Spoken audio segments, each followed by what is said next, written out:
ৰান্ধা বঢ়া বহাই দিছোঁ। এইকেইদিন একদম ব্যস্ত আছিলোঁ। 3 দিন 4 দিন আজি হ'ব 5 দিনৰ পৰা ঘৰত ৰান্ধা বঢ়া কৰিবই পৰা নাই। এই 2 দিন 3 দিনটো ভিডিঅ' বনাবই পৰা নাই, কাৰণ আমাৰ বিল্ডিঙৰ যোনটো মালিক আছে তেওঁ মালিকৰ ৱাইফ ঢুকালে।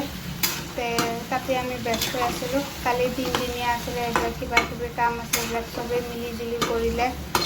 হঠাৎ ঢুকালে। মানুহজনী বহুত দিনৰ পৰা বেমাৰ হৈয়ে আছিলে, এতিয়া ঢুকালে।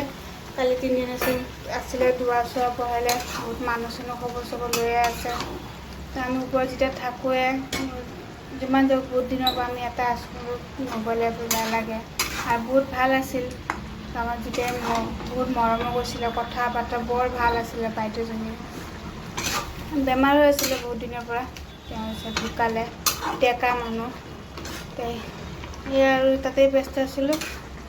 তেনেহ'লে আজি ঘৰত কিবা এটা বনাওঁ, তাকে বোলে এইবিলাক যি অকণমান বস্তু আছে এইবিলাক স্কোৱাচ, বিলাহী, এইবিলাক কিবা কিবি দি মিক্স চব্জি এখন এনেকৈ বহাই দিছোঁ। ভাত হৈ গ'ল। এইবিলাক বহুত কিবা কিবি বস্তু আমাকো এইফালে দিছে বুলি থৈ দিছোঁ। ইমান ফ্ৰুটছ বেয়া হৈ যাই আছে, বহুত মানুহকো দিছেও। এইবিলাক কেক চেক এইবিলাক ৰাখি থোৱা আছে। তোৰতো গৰম দুপৰীয়া, আজি দেওবাৰ, ৰাস্তা একদম খালী। জেফা চাহ খাব লৈছে, ইমান বস্তু লৈছে, তাই যেন খাবহে পাৰিব। তুমি পাৰিবা ইমান খাব?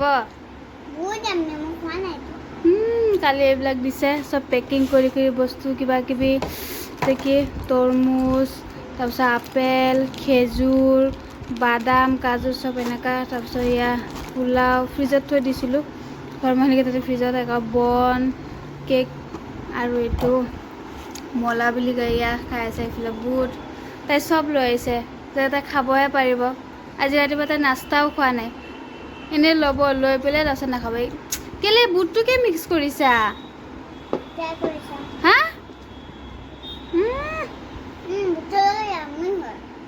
বৰ তৰকাৰীটো হৈ গ'ল, আৰু অলপমান জোলটো শুকাই দিম।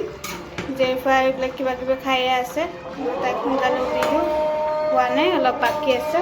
আজান দিলে আছৰৰ ভাত ৰন্ধা বঢ়া কৰোঁতে কৰোঁতে অকণমান জোলটো শুকাই লওঁ, হৈ গ'ল।